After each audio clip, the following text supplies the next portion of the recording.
오늘 에스겔 나와 있는 말씀을 통해서 이렇게 하여 주기를 기도하라 본문의 근거에서 말씀을 함께 나누려고 합니다. 마태복음 25장에 보면 우리가 잘 알고 있는 결혼을 앞두고 있는 10명의 처녀에 대한 비유의 말씀이 기록이 되어 있습니다. 유대인들의 하루는 오후 6시에서부터 그 다음날 6시까지가 하루죠. 우리는 아침부터 시작을 하지만 유대인들은 오후부터 시작을 하는 거예요. 그래서 유대인들의 결혼식도 아마 더운 지역이기 때문에 그러리라 생각이 드는데 지금이야 많이 달라졌겠지만 예수님 당시까지만 하더라도 저녁에 주로 예식이 이루어지게 되는 것입니다. 그래서 유대인들은 결혼이 한밤중에 시작이 되어서 날이 밝으면서 본격적인 축제가 이와 같이 시작이 되는 거죠. 그래서 신부될 사람들은 곱게 단장을 하고 그 어두운 밤에 오늘날과 같이 전기가 있는 게 아니니까 불을 밝히기 위해서 그 신부들이 자신의 표시로 등불을 다 하나씩 들고 있는 것입니다. 그래서 그 신랑이 오게 되면 자신의 이름을 부를 때 등불을 들고 신랑을 맞이하게 되는 것이죠. 그런데 어떻게 된 것인지 약속 시간에 비해서 신랑이 더디 오게 되었습니다. 그래서 이 10명의 처녀들이 자신도 모르는 사이에 잠이 들었다는 거죠. 그런데 그 신랑이 오는 소식을 알리는 사람이 신랑이 좀 있으면 도착합니다 라고 알리게 되었을 때 자고 있던 이 10명의 처녀들이 깨고 보니까 등불이 다 꺼져가는 거예요. 그런데 슬기로운 5처는 혹시라도 하는 마음에 기름을 미리 준비해서 기름을 채우게 되었지만 나머지 5명은 미처 기름을 준비하지 못했어요. 그래서 기름을 준비하러 간 사이에 그만 신랑이 왔어요. 그 신랑이 와가지고 자기하고 결혼할 신부들의 이름을 부르지만 그 기름을 준비하지 못해서 기름을 구하러 갔던 신부들이 대답할 수가 없죠. 예식 시간은 되었고 그래서 결국은 이 5명의 신부들은 그 잔치자리에 들어가지 못했다. 한마디로 말하면 파혼이 된 것이죠. 여러분 이 결혼식을 위해서 그동안 얼마나 열심히 애쓰고 준비를 했겠습니까? 근데 막상 가장 중요한 순간에 미처 준비되지 않은 것으로 인해서 그 기회를 날려버리게 되었다라고 하는 내용. 아마 예수님께서 말미에 그렇게 이야기하시죠. 그래서 깨어있어 준비하도록 우리에게 경고의 말씀을 주고 계시지만 그 사건을 통해서 또 우리가 깨달아야 될 것 중에 하나가 무엇이냐면 믿음이 뭐냐라고 하는 것을 한번 이 언약이라고 하는 성경이 언약인데 언약이라고 하는 관점에서 한번 이해해 볼 필요가 있다는 것입니다. 자, 여러분 신앙이 무엇이죠? 신앙이라고 하는 것은 제가 지금 계속해서 금요일 날마다 믿음에 대한 이야기를 하고 있습니다. 자, 신앙에 대한 이야기를 하고 있습니다. 신앙이라고 하는 것은 하나님의 약속과 그 성취의 관계라고 할 수 있습니다. 그러니까 성경에 보면은 신앙이란 막연히 무엇인가를 기다리는 것이 아닙니다. 기대하는 것이 아니에요. 자, 신앙이 무엇입니까? 하나님께서 우리에게 약속하신 그 약속을 우리가 붙잡고 그것이 성취될 때까지 믿고 나아가는 것이 신앙이에요. 그러니까 믿음의 전제 조건은 기다림이에요. 기다림이 없는 것은 믿음이 아닌 것이죠. 그래서 어떤 신학자는 이것을 수동적인 자유입니다 라고 하는 이런 표현을 썼어요. 분명히 자유지만 자유라고 하는 것은 능동적이어야 되는데 수동적이란 말은 나에게서 자유가 발현되어지는 게 아니고 외부로부터 오는 것이죠. 누구한테로부터 주어진단 말이에요. 그래서 이와 같은 일을 이와 같이 수동적인 자유입니다. 이렇게 빗대서 이야기했습니다. 달리 말하면 하나님과의 관계 안에서 주어지는 자유, 특별히 하나님의 은혜로 누리는 자유다라고 하는 것입니다. 그러니까 이 수동적인 자유라고 하는 것은 그 뜻이 이 자유가 인간의 힘으로 일구어 놓은 것이 아닌 하나님의 은혜로 주신 자유다라고 하는 것을 의미하는 것입니다. 그렇기 때문에 인간이 하나님과의 관계를 떠나서는 하나님의 은혜를 거부하게 되면 그 순간 우리의 자유도 사라지게 되는 것이죠. 자, 마치 물고기가 물을 거부하면 어떻게 되죠? 물고기가 물을 거부하는 순간 위기가 닥치죠. 죽을 수밖에 없어요. 물을 떠나면 자유할는지 모르겠지만 곧 죽음을 초래하는 것이기 때문에 그렇습니다. 마찬가지로 사람들은 자유란 자기 마음대로 하는 것이다, 이런 생각을 가지고 있거든요. 내가 하고 싶은 대로 하는 것, 그게 자유다, 이런 생각을 갖는데, 하지만 이것은 진정한 자유의 의미를 모르는 사람이 그런 이야기를 하는 것이죠. 자, 우리가 대한민국은 어떤 국가입니까? 자유국가입니다. 그렇다고 해서 자기 마음대로 해도 좋다, 그건 아니에요. 대한민국이란 기본 질서를 유지하기 위해서 만든 것이 헌법이죠. 법이 있단 말이에요. 그래서 우리가 자유 대한민국이 있지만 진정한 자유는 어디서 누리냐면 그 헌법 테두리 안에서 자유를 누리는 것입니다. 그러니까 그 기본법을 파괴하고는 진정한 자유가 없어요. 그러니까 그 기본법을 파괴하는 순간 자유도 상실이 될 수밖에 없는 것입니다. 그러니까 신앙인의 자유라고 하는 것은 하나님의 은혜를 전제로 해서 누리게 되는 것이다 라고 하는 걸 우리가 먼저 기억해야 돼요. 그러니까 하나님의 은혜가 아니면 인간이라고 하는 것은 죄로부터 자유할 수가 없어요. 내가 아무리 발버둥을 쳐도 내가 죄로부터 벗어날 수가 없는 거예요. 하나님이 벗어나게 하시고 하나님이 사죄하시고 하나님이 은혜를 주셔야 돼요. 그리고 이 하나님과 은혜는 인간을 향한 하나님의 약속이라고 하는 그런 형태로 우리에게 주어졌습니다. 그래서 이 하나님의 약속한 것이기 때문에 이 카바난트라고 그러죠. 그 하나님의 언약, 이 약속은 변함이 없어요. 만약에 하나님이 우리에게 주신 약속이 매번 변한다면 어떻게 되겠어? 창세 이후로 하나님의 우주 질서라든지 인간에 행하신 약속이라든지 구원의 진리라든지 초대교회로부터 지금까지, 아니 창조 이래 유사 이래로 모든 약속은 변개됨이 없는 거예요. 동일한 것입니다. 하지만 백성들이 이 하나님의 약속을 받아들이지 아니하게 되면 어떻게 돼요? 그 자유라고 하는 것도 결국은 부도가 나고 마는 것입니다. 언약이 있지만 그 언약을 받아들이지 않는 언약은 어떻게 돼요? 아무런 의미가 없어요. 우리가 살다 보면 우리 사람끼리 사회관계 속에서 약속이 있습니다. 언약이 있습니다.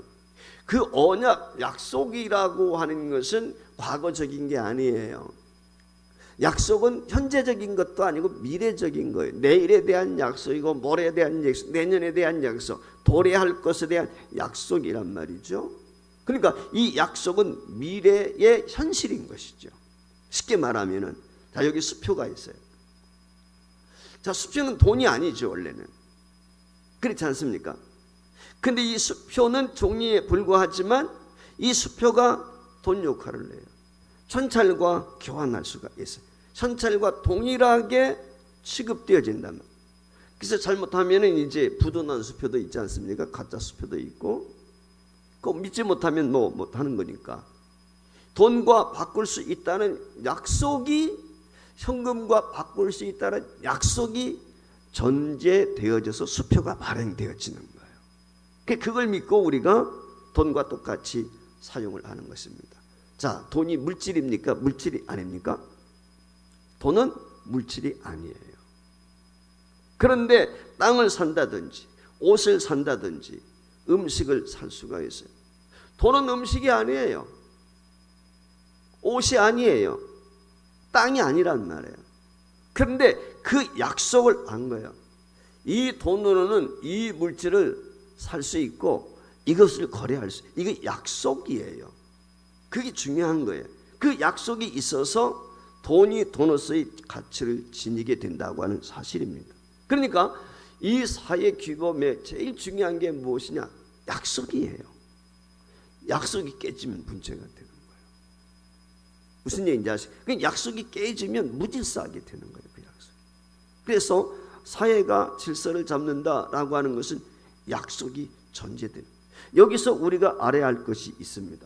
하나님께서 우리에게 복을 주시는 것도 그렇습니다. 하나님의 약속은 하나님이 우리에게 직접 사인해 주신 수표와 같은 거예요. 무슨 얘기인지 아시겠죠? 그래서 이 적절한 순간에 그 수표는 언제 사용해요?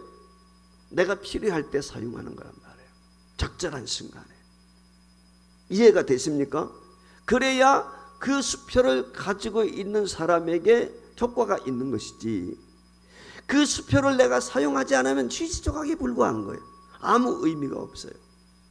이 약속을 받고 있지만 그 하나님의 신실할성을 의심하고 사용하지 않으면 그 수표는, 그 약속은 유명무실한 의미가 없단 말이죠. 그래서 우리가 이 약속을 얼마나 신실하게 믿고 간직하느냐가 중요한 것입니다. 이게 마치 무엇과 같으냐면은 예약과 어떻게 보면 이 초대권, 좌석권 이거와 같다고도 이야기할 수 있어요. 자, 우리가 해외여행을 간다고 생각해요. 해외여행을 가기 위해서는 어떻게 해야 됩니까? 비행기표 사야 되지요. 티켓팅 해야 된단 말이에요. 근데 그 비행기 티켓팅을 할 때 무엇도 주어지죠? 우리에게 좌석까지 다 주어지는 거예요. 그렇지요? 자리까지 정해진단 말이죠. 근데 비행기 탑승 시간이 가까웠어요. 너도 나도 막 다 밀려 들어갑니다. 되게 보면은 버스 같은 거 탈 때 그렇잖아요. 지하철 타고 그럴 때 좋은 자리 잡으려고 미리 막 들어가요. 근데 비행기는 그게 아니잖아요. 미리 막 들어간다고 그래서 자기 임의대로 자리에 앉을 수 있나요? 못 앉아요. 예약된 자리만 앉는 거예요. 티켓팅 할 때 이미 정해져 있단 말이에요. 배정된 자리에만 앉도록 돼 있습니다. 하지만 그 약속을 믿지 못하고 행동하게 된다면은 그 비행기표와 좌석표는 아무런 의미가 없어요. 부도난 숲이야 동일하다는 것입니다. 그래서 오늘 여기 본문 말씀에서 우리에게 주어지는 것 중에 하나가 바로 그런 약속의 말씀, 하나님 약속, 여기에 대한 말씀이. 자, 여러분 아시는 것처럼 이스라엘 백성들은 주전 587년에 이 바벨론의 느부갓네살 왕에 의해서 멸망을 당하고 왕족과 귀족과 이 그리고 후손들을 비롯한 이 지도자들, 지식인들, 이런 사람들이 바벨론으로 다 포로로 잡혀갔단 말이에요. 그리고 예루살렘에는 세상적인 표도로 말하면 무능한 사람들만 나와 있는 것이죠. 우민 정책의 일종의, 지혜로운 사람들은 잡아가죠. 그리고 이스라엘 전체 지역에는 전쟁의 흔적만 남아 있는 것이죠. 오늘날 전쟁으로 말하면은 파편 덩어리 뭐 이런 것들만 남아 있는 것이죠. 폐허가 된 모습으로 방치되어 있단 말이죠. 하지만 하나님은 이스라엘이 바벨론에 의해서 패망할 무렵에 선지자 이사야를 참 예레미야를 통해서 주신 약속이 있습니다. 그것이 뭐냐면 바벨론 유숙이 70년이 지나게 되면 이스라엘 백성들이 다시 본국으로 귀환할 것이다. 즉 이스라엘이 회복될 것이다. 유다 나라가 회복될 것이다. 이것을 약속해 주셨단 말이에요. 그래서 이스라엘 백성들이 바벨론에 의해서 남쪽 유다가 멸망을 하고 왕을 비롯한 왕족들과 지도자들, 이 사람들이 다 포로로 끌려갔어요. 많은 사람들이 바벨론에 끌려갔어요. 그런데 안타깝게 된 것이 무엇이냐면 50년쯤 되었을 때 바벨론이란 나라가 메대와 파사, 여기에 멸망을 당해요. 근데 이 메대와 파사는 바벨론하고는 비교가 안 될 정도로 배 이상 아주 강력한 국가예요. 바벨론보다 월등한, 그러니까 바벨론이 멸망할 정도였으니까 모든 군사력이나 모든 세력이 배 이상 강력한 그런 나라였습니다. 자, 지금 바벨론 나라에 우리가 잡혀왔는데, 끌려와서 포로로 살고 있는데, 이게 50년이 지나고 나서 바벨론이 멸망을 하고 그 하나님의 약속 70년 만에 돌아갈 것이다 라고 하는 그 예레미야가 주던 생각은 까맣게 잊어버리고 이제는 이 파사와 메대의 속국 아래 놓여 있다는 낙심과 절망감, 이제는 우리가 본국에 돌아갈 수가 없겠구나, 이런 생각을 가지고 그들이 정착하기로 결심을 하게 돼요. 어디에? 자신들이 바벨론에 끌려갔던 그곳에 이제는 집을 짓기도 하고 농사를 짓기도 하고 이 땅에서 우리가 이제는 살 수밖에 없구나 라고 정착 준비를 했다는 거예요. 그 정착 준비를 하고 있을 그때 하나님께서 오늘 여기 본문에 나와 있는 에스겔 선지자를 통해서 하나님의 메시지를 주시는 거죠. 그 에스겔 선지자가 깨달은 하나님의 메시지가 무엇입니까? 바로 예레미야 선지자의 약속하신 70년이 지나면 본국으로 돌아갈 수 있다. 즉 예루살렘의 회복을 말씀하신 것. 그것이 오늘 구체적으로 본문에 주어지고 있는데 그 내용이 바로 33절에서 35절에 이렇게 기록이 되어 있습니다.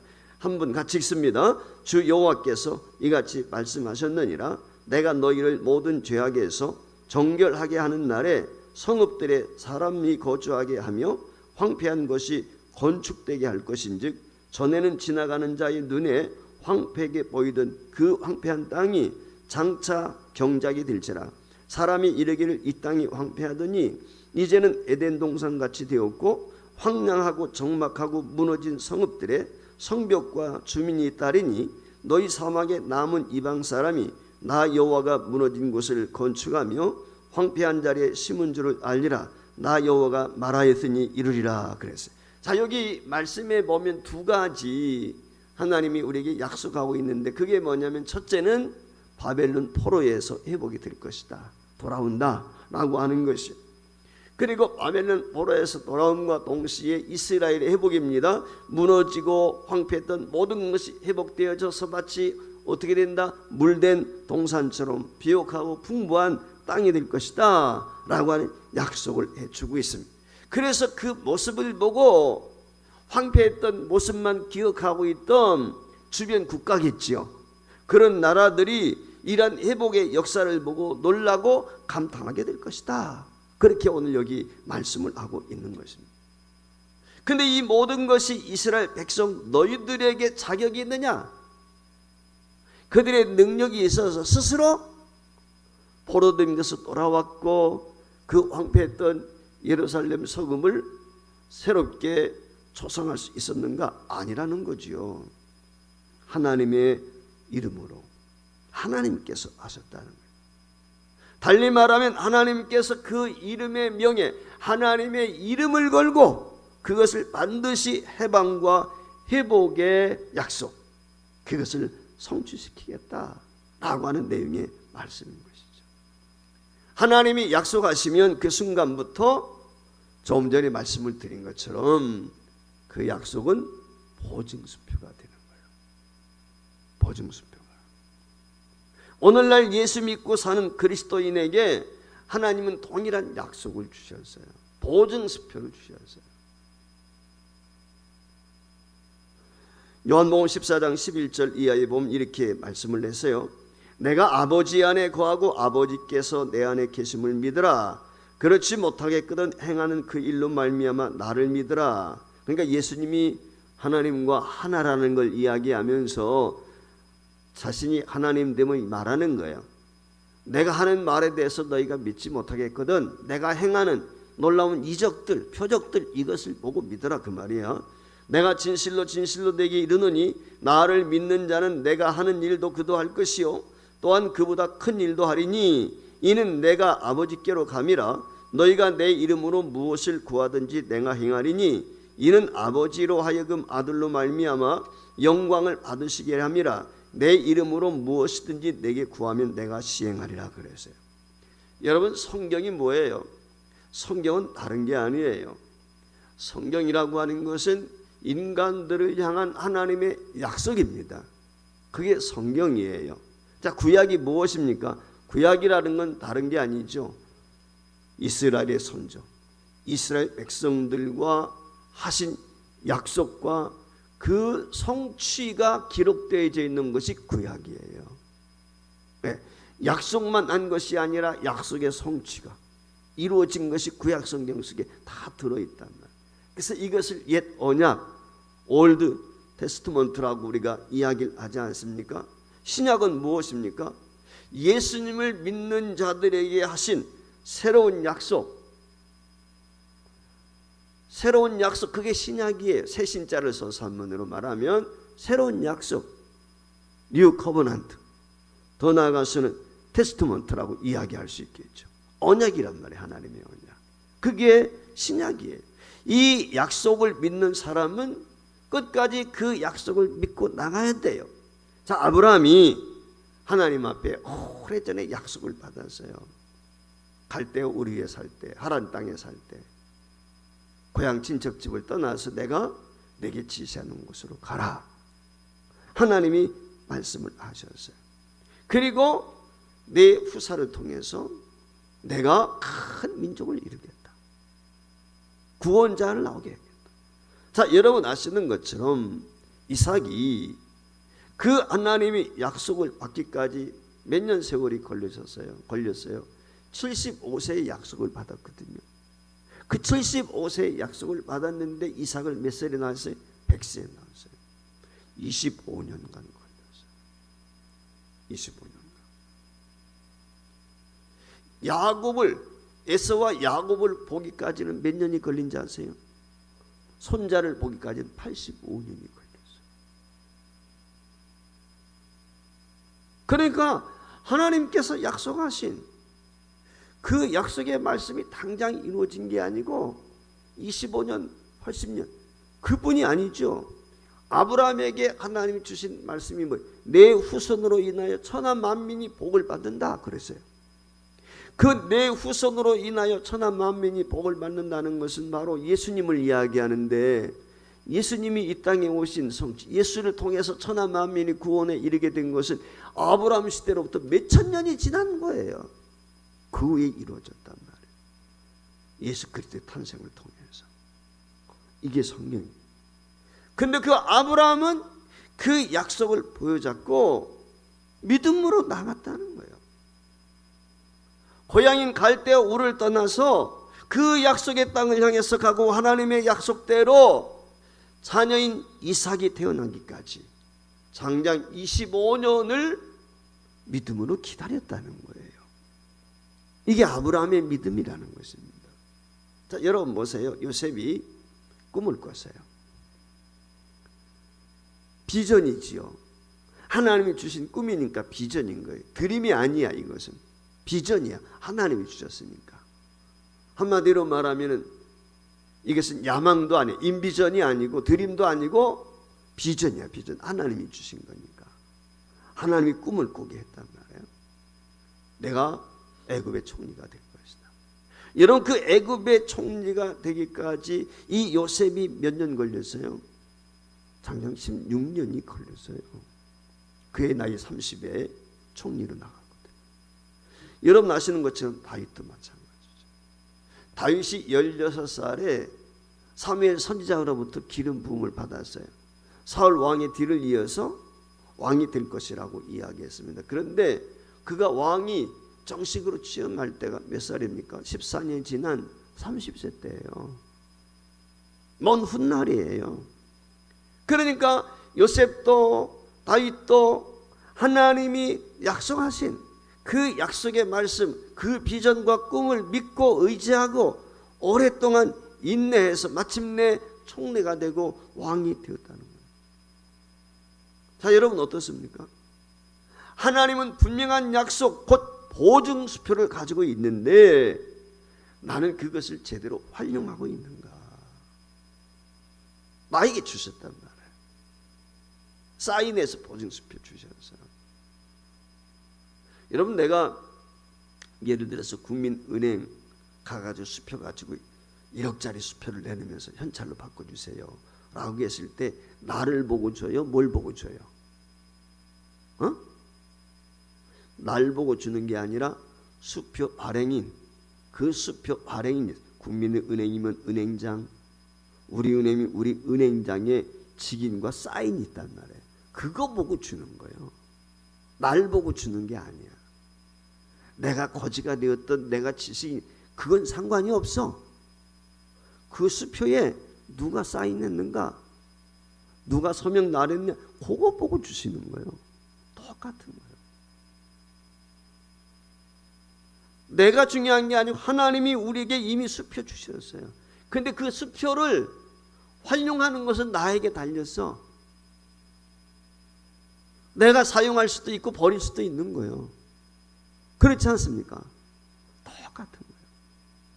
그래서 히브리서 기자가 히브리서 10장에 보면 이렇게 우리에게 말씀을 했어요. 믿음에 대해서 뭐라고? 나의 의는 믿음으로 말미암아 살리라. 또한 뒤로 물러가면 내 마음이 그를 기뻐하지 아니하리라 하셨느니라.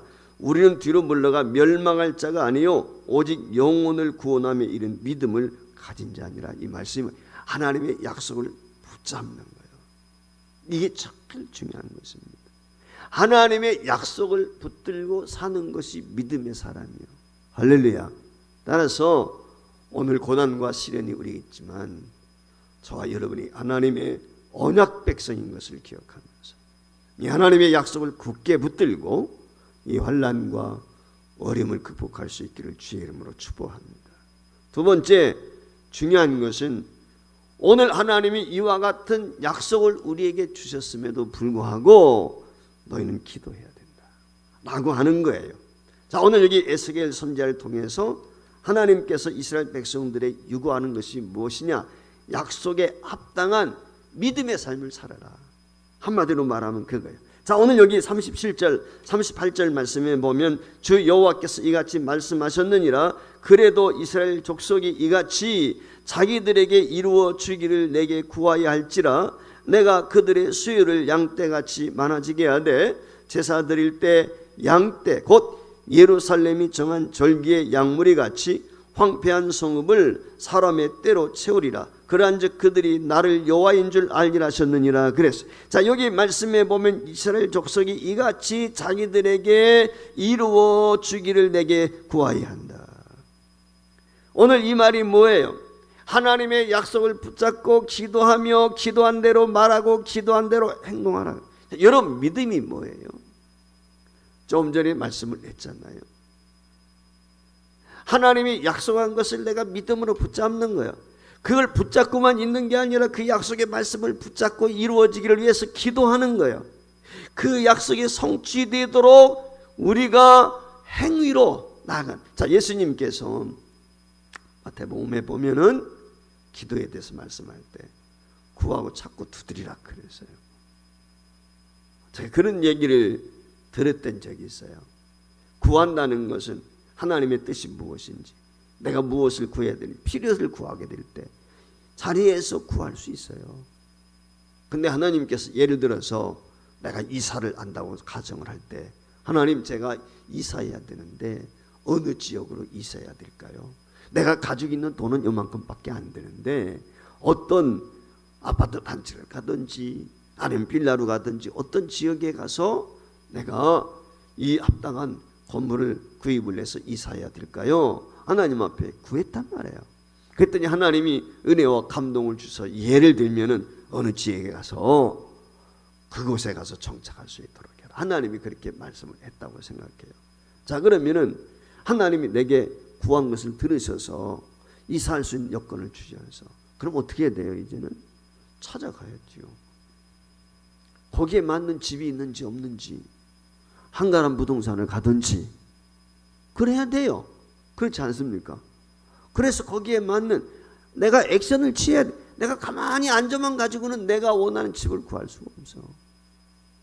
그렇지 않습니까? 그리고는 어떻게 해야 돼요? 두드려야죠. 그렇죠. 그래야 문이 열릴 거 아니에요. 두드려야 돼요. 닫혀있는 문 열기 위해서는 그 안에 금은 뭐가 있다고 생각할 때 그거 열지 않고 어떻게 내가 내 것을 만들 수 있어요? 똑같은 거예요. 믿음이 바로 그런 것입니다. 하나님이 내게 분명한 약속을 해주셔서 이걸 분명하게 성실하게 이루어 주시는 하나님이라고 하는 것, 하나님은 성실하신 하나님이란 말의 의미는 반드시 이루는 분이에요. 하나님은 약속하신 것을 변개치 않아요. 사람은 변하잖아요. 근데 하나님은 변하지 않아요. 이 하나님의 약속에 대한 우리의 진실된 응답, 반응이 믿음인 거예요. 무슨 얘기인지 아시겠어요? 그러니까 하나님이 이렇게 약속했을 때 내가 어떻게 반응하느냐, 그게 불신앙적이 될 수도 있고 진실한 믿음이 될 수도 있는 거예요. 그 하나님의 약속에 대한 반응, 그 행위가 곧 믿음이다. 자, 아브라함은 하나님의 언약을 붙잡았어요. 그 언약을 붙잡고 어떻게 합니까? 고향 땅 떠나라 하니까 고향 땅 떠나는 거예요. 아브라함이 뭘 붙들고? 하나님 약속 붙들고 떠나간 거예요.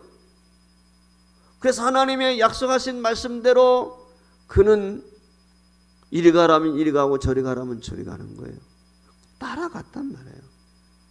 그 하나님의 약속의 말씀을 붙들고 따라가는 행위가 믿음의 행위인 거예요. 그 하나님의 약속을 불신하게 되면 그 말씀 붙들고 따라갈 수가 없죠. 거역할 수밖에. 이게 불신앙인 것이지. 사랑하는 성도 여러분, 성경의 모든 인물들은 하나님의 언약을 믿었어요. 약속을 믿었어요. 그래서 고난이 있고 시련이 있어도 환난이 있어도 그 변개치 아니하신 하나님의 약속을 굳게 붙잡았다. 여러분, 다니엘이 어떻게 사자굴 속에 들어가요? 하나님의 약속을 믿었기 때문에. 그러니까 사자굴 속에 집어넣는다 라고 하는 엄포를 놓는데도 불구하고 정해진 시간에 하루에 3번씩 예루살렘을 향한 창문을 열어놓고 기도하는 거예요. 우리가 기도할 때 창문 열지 않고 기도할 수도 있잖아. 남의 눈에 뜨지 않게 몰래 독방에 들어가서 기도할 수도 있잖아. 그렇지 않아요. 근데 창문 열어놓고 공개적으로 그런 기도하는 거예요. 그게 믿음이니까. 우리가 믿음이라는 것도 그런 거예요. 골방 안에서의 믿음이 아니라 공개적인 거예요. 직장에서, 학교에서. 많은 사람들 앞에 내 믿음이 나 이런 사람이에요. 내가 하나님 이렇게 믿어요. 이게 어느 우리에게 이게 진짜 믿음인 거거든. 그 믿음을 지금 이야기해. 그 결과 하나님의 언약은 하나도 성취되지 않은 것이 없다. 할렐루야. 모든 게 다 성취된 것입니다. 이게 하나님의 약속의 말씀입니다. 그렇습니다. 우리에게도 하나님의 말씀에 대한 믿음이 필요한 거예요. 무엇을 보았네 들었네 이게 중요한 게 아니고 진짜 믿음은 말씀인 것이지. 말씀에 대한 확고한 흔들림이 없는 믿음. 그 하나님의 말씀을 든든히 붙잡고 믿음으로 나아가게 될 때 하나님께서 모든 것에 부족함이 없도록 우리에게 역사하시고 마침내 그것을 성취해 주신다는 거예요. 따라서 날마다 믿음에 굳게 서서 저와 여러분이 이 하나님의 약속을 붙잡고 기도하면서 그 약속이 성취되는 복된 삶을 열어갈 수 있는 믿음의 장보가 될 수 있기를 주의 이름으로 축원을 드립니다.